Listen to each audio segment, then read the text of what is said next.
Welcome to another episode of Still on the Air. I'm David Pierce Anderson. And I'm Sarah Potteracki, and we have quite the show for you today, featuring Dean Thomas, the Kids' Choice Awards, and a rundown of Eastern student government candidates. But just like Yugi could count on Grandpa's deck, you can count on us to bring you the news. Today's first story involves Putin's best friend, the Trumpmeister.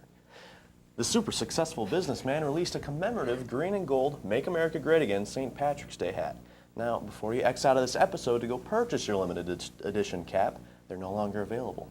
Because on the back of the hat, a four-leaf clover was displayed. It's no big deal. What are them liberals soiling themselves about now, thinking about appropriating Irish folk? No. It's not the problem. The Trump team took these $50 hats off the market because a four-leaf clover means nothing but good luck. We could all use some, but the shamrock, the three-leaf shamrock, has the deep roots in Irish history, not the four-leaf clover. They're two different things, and these aren't St. Patrick's Day hats as advertised. Basically, St. Patrick came to Ireland, converted the pagans in Ireland to Catholicism using a shamrock. Shamrocks have three leaves, and in St. Patrick's use represent the Holy Trinity. So that's where the mistake comes. But Trump has had a history of misinterpreting holiday meanings. In December, he was dreaming of a different kind of white Christmas. But wait, there's more. This Sunday, Fox News released some of the White House's requirements for the U.S.-Mexico border wall, and the internet is having a ball. Take a look at the requirements. This is not a parody. The White House lists its requirements as a 30-foot-high wall, looks good from the U.S. side, and difficult to climb or cut through. Seems self-explanatory, right? Well, several Twitter users spoke out about the announcement, and here is what they had to say about it. So those are the beautiful requirements, very eloquent. Tom McAllister said that the requirements were it was made from old turtle shells with no secret passages, and the Mexico side was covered in old Friends posters, and it was definitely not a hologram. Yes. I had to cover up the swear words in this with some boo-boo stickers to make it PG, but the requirements are tall wall, pretty wall, and working wall. You have anything to say about this one, David? I agree with all this. I think if a wall is going to be a wall, it should act like one. Mm-hmm. Very simple requirements. Let's get to the next one. Yes, it needs to retain that new wall smell, shouts out periodic affirmations like "looking good, America," and disguises unintended consequences. I have an air freshener in my car that has new wall smell, so I do appreciate that smell. Maybe we should just get a bunch of those and hang those Just hang them on the wall. Perfect. And the final one, someone said, "Hey, the Onion, you guys are now obsolete. The world has become you." The White House has set the bar far higher for the Onion, that much is for sure. So a substitute teacher in South Carolina threw up in class after drinking too much boxed wine. Officials came to the scene after reports of the sub acting intoxicated. She was so drunk she couldn't even stand. This brings back good memories to when I was in high school. Not that we drank wine, but when we had a substitute, we would basically meant there were no rules for that day. And I can totally understand why the substitute was urged to drink. The kids are probably being nasty, telling her the wrong names, yelling profanities. But boxed wine? That's basically writing on the whiteboard, "I don't care, do what you want." Even shotgunning a PBR would have sent a better message to the students. As many high school classes aim to prepare their students for college, this sub went above and beyond with the presentation. Hopefully these students regurgitate this information in their future academic careers. This past Saturday, March 18th, North Korea tested a new type of high-thrust rocket engine. This engine is supposed to be used for the country's supposedly peaceful satellite program, but there are doubts all around. On the issue, President Trump said Kim Jong-un is acting very, very badly. He then added, "I will tell you, he is acting very badly." President Trump clearly wanted to make sure his message was heard as he took to Twitter and restated, for the third time, North Korea is behaving very badly. Donald Trump has had a history of making eloquent statements about North Korea, including back on February 13th, when he said to assembled reporters, "Obviously, North Korea is a big, big problem, and we will deal with that very strongly." Whatever it is that North Korea decides to do next, rest assured knowing our president is well aware it is a big, big problem. The highly anticipated announcement of Monopoly's new game piece lineup has released, and boy, does it have me irked. They got rid of the iron and replaced it with a cat not too long ago. The thimble received a thumbs down on Judgment Day and will be replaced by a T-Rex. The wheelbarrow is being carried out, and in comes a rubber duck. The boot is getting the boot, now introducing a penguin. I never was a fan of Monopoly because I believe in a diverse market. And the board game is boring, excuse me. But these inanimate objects were so cute. When I did play, I used to play a full version size of Monopoly with the actual items. It was a lot easier to handle an iron, a car, and a wheelbarrow. Do you know how hard it will be to keep a penguin and a T-Rex still when I play my full-size version?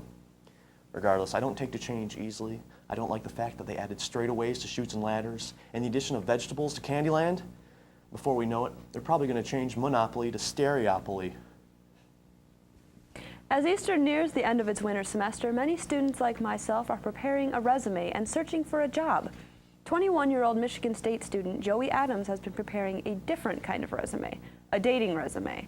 A classmate posted an ad looking for a date for her roommate in the class of 2018 Facebook group. The girl in need had been spending so much time studying that she hadn't had a chance to look for a date to formal. The resume is impressive.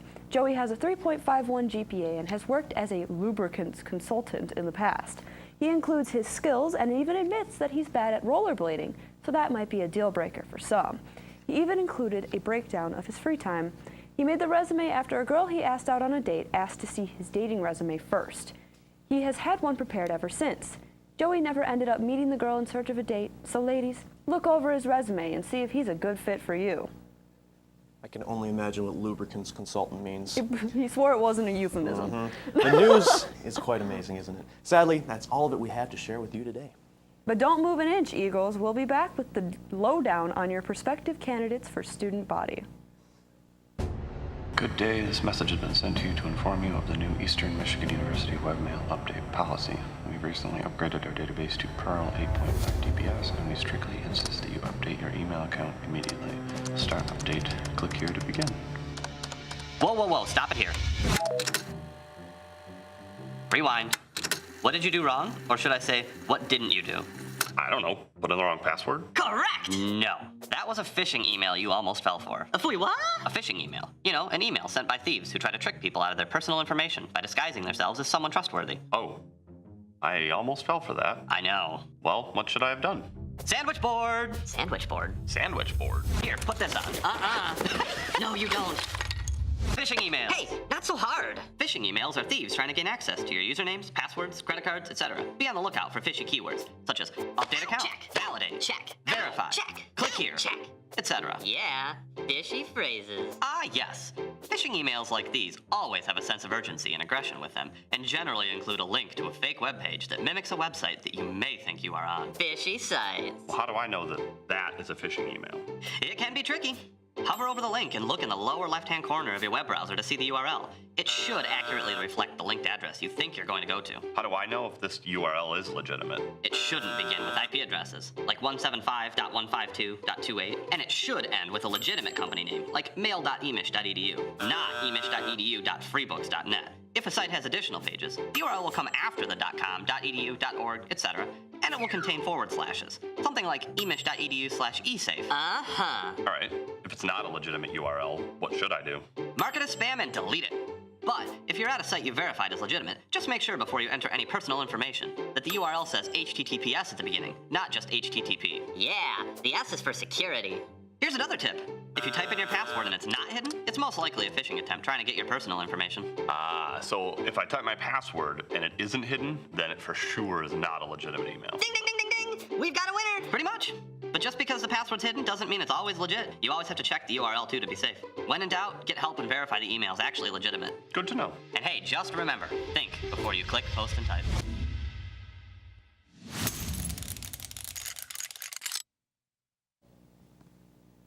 Last week, ETV sent the one and only Shannon Smith out to speak with EMU's future candidates for student body president and vice president.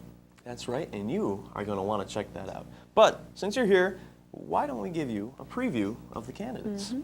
Well, it's going to be a tough election, seeing as both parties are genuinely great fits for the spot in student government. First off, we have Miles Payne and his running mate, Larry Borum. Yeah, now these guys, they have built a platform on creating useful programs for their students. Their plans focus on making life for students easier, from extending the use of flex points outside of campus and into the community to an innovative parking ad. The fellow's got big plans and initiative.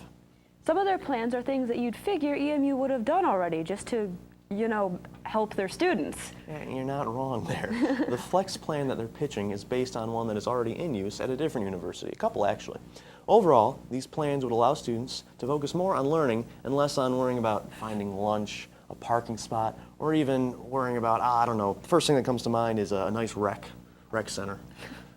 Funny you mention that because renovating the Rec IM is actually in their plans. Oh, wow. Would you look at that? No way. I had no idea that was in the plans.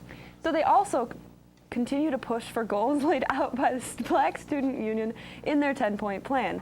They plan to do this by building off the groundwork that has already been laid, which is going to be tough. Remember those security cameras we were supposed to get? It is a tough road they face in this matter, but one they are determined to face, and regardless of the hardships they'll come across, they are optimistic about the work that they plan to do should they win office. Yes, they are, and I can say they're a lot like Obama and Biden. Not only do they seem like great running mates, but they also seem to be great friends. Overall, they are good candidates who share a vision of making EMU the best campus that it can be. Running opposite of them, and just as strongly, we have Annie Somerville and Kankana Coley. These ladies have put their focus on the environment of campus, touching on issues like being environmentally friendly, supporting African American students and all other minorities, and many other matters to make sure EMU fosters a healthy environment that is conducive to learning. And when we say healthy, we definitely mean physical and mental health, as those two are dedicated to smashing the stigma surrounding assault and mental health. They have seen the need and desire for better mental health services and truly seek to make sure those needs are satisfied. As we mentioned, they will be making a strong case for making EMU more environmentally friendly, because even though you see a lot of recycling bins around campus, they might as well just be trash cans. The candidates seek to make us an actual green campus, because just having it as a school color doesn't really count. They also plan continued support for the Black Student Union's 10-point plan to make the campus a campus that students of color feel comfortable at. So basically, being decent human beings. Yeah, basically, you'd think that it'd be an easy concept to grasp. Who knows? Honestly, though, the two have their plates piled high and every intention of clearing them, planning to handle every matter they've said they want to. The two are also another great running group. They both bolstered each other to join the running, and aside from looking like a great team, they act like one. In any case, we are looking at the two parties with huge plans for the future of EMU that would drastically change the face of campus. Mm-hmm. We've got inventive apps up for grabs, mental health services in the works, better community on campus, and a recycling program. There's a lot, and these fantastic candidates have planned for the future of EMU.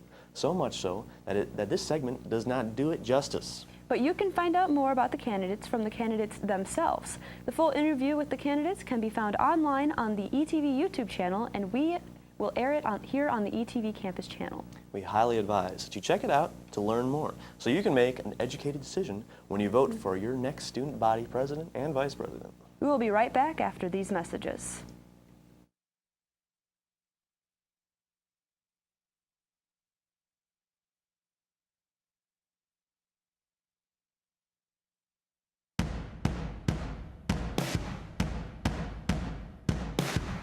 Hi, my name is Shanna Gilkison, and ETV has been a very important part of my life, especially for the last 4 years. I got my start at ETV in my third semester at Eastern from fellow students, and it's been a great experience. Working with all these new people that I didn't know before, it's very awesome just seeing how willing people are to get together and create something from scratch.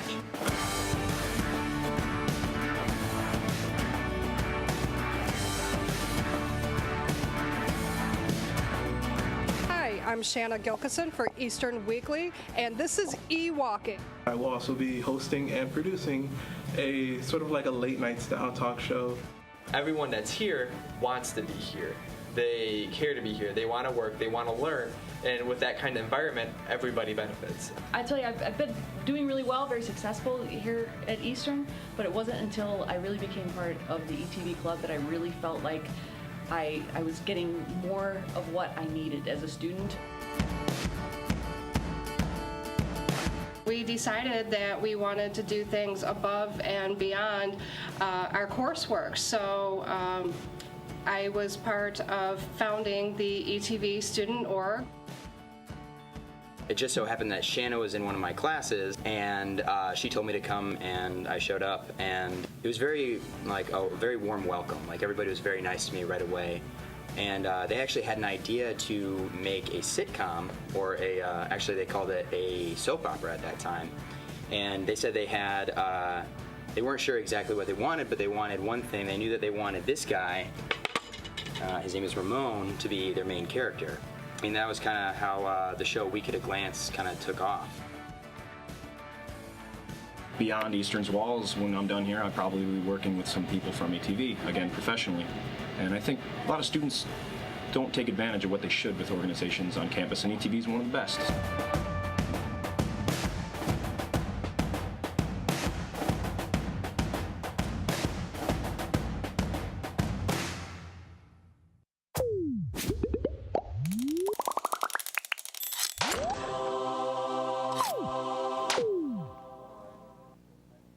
If you loved our movie review with Dean Thomas, you're in luck. This is Anarchy.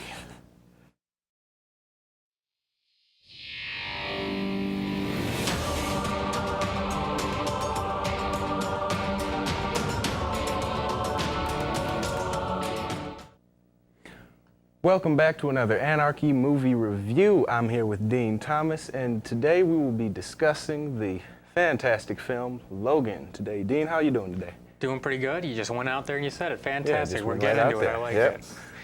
So, first thoughts on the movie. Well, for me, I know it's earlier in the year. It's only March, beginning of March, but I think this might be my favorite movie of 2017 so far. I absolutely loved this movie. I did too. It was phenomenal. It really was. In terms of both a superhero movie and as a movie in general. Right, because it doesn't really feel like a comic book movie like you're used to. It's not a big spectacle thing. It's a character-driven, really like personal, intimate movie. It's not your usual blockbuster. And that's not to knock down the spectacle of it, because it looks amazing. It's filmed fantastic. The cinematography looks I love the shots. Beautiful, just absolutely stunning. And the action scenes are some of the best. Again, you talked about John Wick last time you were here. Right. This, again, I think had great action scenes that were choreographed fantastically. Of course, there was some digital stuff with the X-23 character. And the thing about the action in this movie is, too, because they were able to get that R rating, they were really able to push things. And while you could be going into this movie a little nervous, like, are they going to push this R rating too far? Are they going to be gratuitous for no reason? But it felt like they stuck true to what it was. They didn't drag out the action scenes. They didn't make it over the top, gory or bloody for no reason. It fit what they were going for, and it fit the character of Wolverine so perfectly. And that's what I really love about this movie, is that Wolverine as a character is a very violent, angry sort of guy, and you really get to get into the kind of the emotional core of who he is in this movie, but also the R rating allows you to see him really go to his limits of what his abilities allow him to do.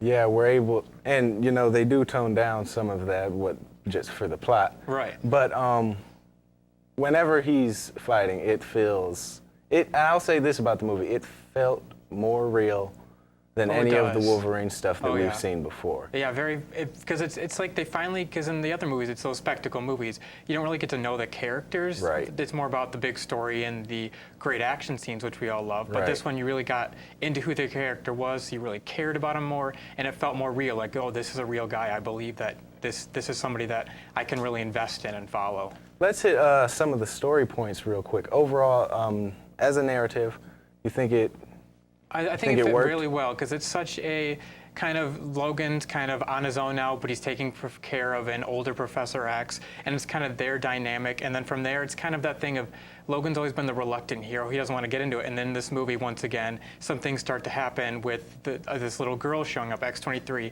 and kind of him being forced to get involved in something that he normally would kind of stay out of.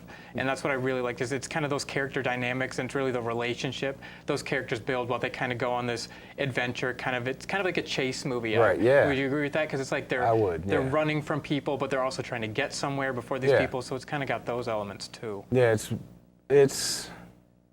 it's a mixture between a decision-based and a goal-based story. It's a good way of putting it. And I'll say that it flowed very well in regards of the other movies, thematically, narratively. But it stands on its own very well. If you've never seen an X-Men movie or a Wolverine movie, I think you could go into this and I think you could still enjoy it. it. You could definitely enjoy it. Really get into it and really feel for the characters. Right, and the nice thing is for like people like us who've been around. I mean, Hugh Jackman's been there for 17 years. He's basically our lifetime. We've seen him, so to kind of see it come to this conclusion of this is his final movie, I think it's the perfect send-off for his character. I really, really don't think they could have gone off, send him into the sunset more or less, with a better movie than this. Yeah, now I'm gonna ask you, we're running out of time here, what was your favorite aspect or part of the movie? I think my favorite part of the movie really was the relationship you get between Wolverine, Professor X, and then Laura, aka X-23, the little girl, because you really see them develop and you really get, because it's a more personal movie, you get into their relationships and you get to understand who these people are, and it expands on these characters that with Professor X and Wolverine we've seen for so many years, while introducing a new element which kind of brought some new life to it. So that's what I think I really liked about this movie. I agree with you totally. Well, thank you once more for joining us, Dean. It's always a pleasure to have you here. If you haven't seen Logan, I highly recommend you go out and see it. Well, that's all the time that we have for you here. We'll see you next time. That was another Anarchy movie review, but stay tuned because the anarchy continues after the break. In today's cyber world, the number of passwords you have to remember can be overwhelming. While it may be tempting to reuse the same passwords, or store them in a not-so-safe place, in doing so, you're putting your online accounts and data in danger of being compromised. The Eagle security package includes LastPass, an encrypted online password vault that can store all your usernames, passwords, and other personal information in one location. LastPass secures your login credentials using one master password, the last password you'll have to remember. Not only does LastPass store your login credentials, but it can automatically fill them in when you're logging into trusted websites. LastPass can also aid in the creation of strong, unique passwords and secure sensitive data such as addresses, credit cards, and personal notes. Since LastPass is encrypted and protected in the cloud, it's accessible wherever you are, through the LastPass website, a web browser extension, or the mobile app. LastPass makes password security easy. For more information about LastPass, visit tiny.emich.edu/LastPass. At this point, it's been a week since the Kids' Choice Awards, but there are still some lingering feelings inside of us to do something in honor of them. Luckily, we have an exclusive video from the viewing party that some of our crew attended. Why don't we have a look? We're at the KCA party. Woo. KCA parties! Woo, KCA. Totally live. It's March 11th. 12th. No, it's 11th. Never give up! Tonight I'm taking on all challengers. Come at me, bros. Think you can beat me in double dutch? Doubt it. Let's go with double thunder. Finding Dory. Why do you think Ellen DeGeneres is front row? Her favorite animated movie. Couldn't win an Oscar, but it won a Glimp. I am good enough, just like I am. I am supposed to be unique and different. I'm not supposed to be like everybody else. I'm supposed to be unique and different. I'm not supposed to be like everybody else. Oh my God.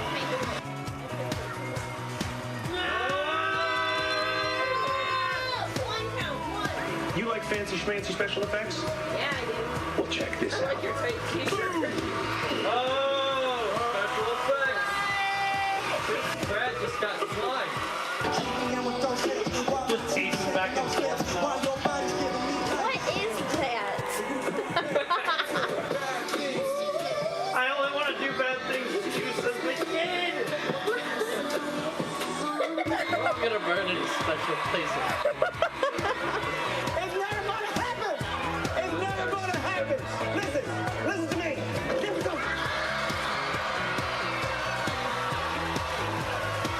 Slime number 3!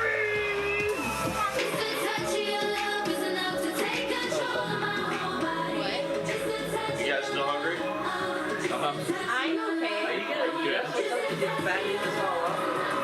Sorry, you gotta eat them. These are really good.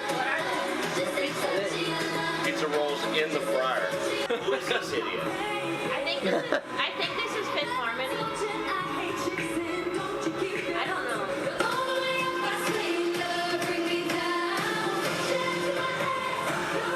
Do you think all these kids have tons of exes? Yeah, they're like, I can relate. I can relate. Look at you guys, you're awesome! 4. I'm very unimpressed.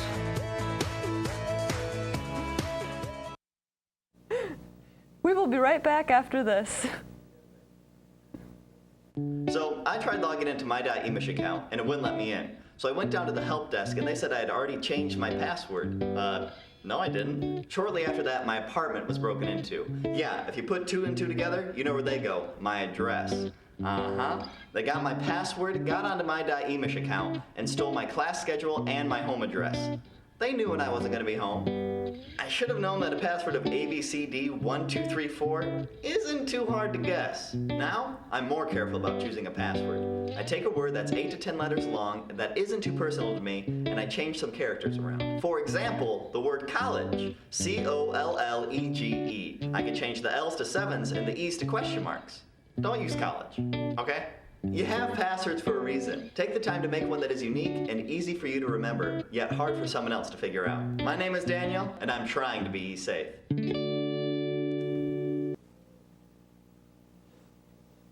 Thank you all so much for tuning in to another episode of Still on the Air. As always, you can catch us online at YouTube or on Facebook at ETV at EMU. As always, I'm Sarah Potteracki. And I'm David Pierce Anderson. It's been a pleasure wishing you all a great week.